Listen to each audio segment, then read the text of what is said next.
Dan kegiatan apa sebelum di sekolah? Hari ini aku tuh kegiatannya mau ngobrol sama murid-murid di sini, ngasih insight soal personal branding, dan aku juga mewakili brand skincare Azarin gitu. Ini menjadi nostalgia nggak sih, itu masa-masa SMA kan, masa-masa SMA indah nih mungkin bisa dikatakan. Masa-masa SMA aku sih biasa aja ya, nggak indah-indah banget karena aku udah kerja. Jadi nggak yang bener-bener ngerasain jadi murid gitu. Terus kan aku ngerasain SMA negeri itu cuma kelas 1, abis itu pindah homeschooling gitu. Cuma datang ke sekolah-sekolah nih apa ya, vibes-nya beda aja karena biasanya aku kan jadi dosen di universitas.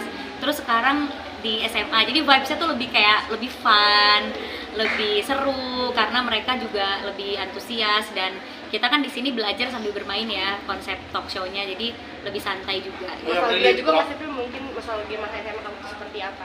Masa SMA aku tuh karena sambil kerja ya, jadi bener-bener belajar itu harus fokus banget, kalau enggak bakalan ketinggalan pelajaran kan. Jadi bener-bener nggak ada waktu yang main pulang sekolah kemana gitu. Ada sih beberapa kali waktu kayak gitu, biasanya ke kantin deket sekolah atau ke tempat makanan pinggir jalan deket sekolah sama teman-teman gitu. Apa sih ada tawaran lagi jadi dosen nih untuk ngajar? Sebenarnya udah ada tawaran, cuma kan ini masalah waktu ya. Aku belum bisa berkomitmen sama waktunya karena ketika aku jadi dosen tuh bukannya cuma datang terus ngajar, tapi juga harus bikin materi juga diawasi dengan dosen pengampu, jadi harus sesuai sama materi yang memang universitas tersebut udah ajarkan gitu, nggak bisa aku bikin materi sendiri. Nah waktunya itu belum mencukupi gitu karena sekarang lagi persiapan project baru juga. Cuma ya semoga tahun depan udah bisa back on track lagi, ngajar lagi. April, mungkin ya sih maksudnya di next year atau di next time gitu kamu tuh lebih terkenal jadi dosen, bukan jadi pemain lagi gitu, atau gimana nih April? Nggak tahu ya kalau tahun depan, karena pastinya tahun depan aku masih main film dan masih di depan layar kan. Cuma mungkin tahun depan siapa tahu jadi dosen yang long term gitu, karena kemarin aku apply-nya dosennya tuh short term, tapi setahu aku udah nggak bisa lagi nih short term. Jadi kalau aku apply itu udah harus 1 semester kayak 12 kelas gitu. Nah, kita lihat aja komitmen waktunya bisa atau enggak. Mata kuliahnya apa, April? Mata kuliah yang diajarkan? Mata kuliah dulu deh, April, atau baru ke Deli? Tergantung universitasnya. Kalau misalnya di Universitas Gadjah Mada itu mata kuliahnya masih di komunikasi, itu tentang personal branding, crisis handling.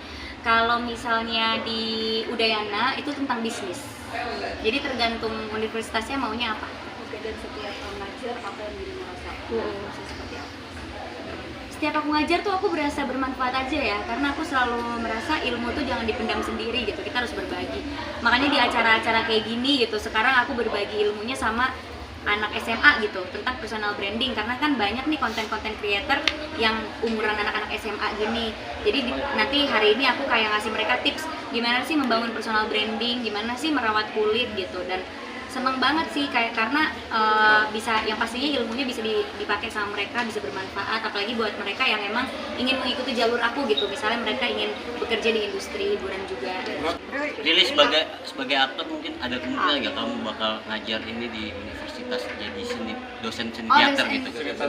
Jujur udah ada yang minta, tapi aku merasa aku tuh nggak bisa kalau ngajarin acting, karena aku acting kan otodidak, tidak ada teorinya gitu. Yang aku nggak pernah mempelajari teori acting, aku bener-bener acting itu diajarin sama sutradara yang bekerja sama aku, diajarin sama acting coach yang waktu itu bekerja sama aku. Tapi untuk bener-bener ngajarin teori acting atau apa, aku nggak bisa gitu. Makanya pas di universitas aku memilih mata kuliah yang memang aku sekolahnya bidang itu. Jadi aku bisa ngasih mereka teorinya, aku juga bisa ngasih mereka pengalamannya. Kalau ngajar acting gitu ya atau ngajar film, aku cuma bisa ngasih mereka pengalaman gitu, tapi teorinya atau ilmunya aku tidak menguasai. Jadi aku memilih yang semuanya tuh aku kuasai.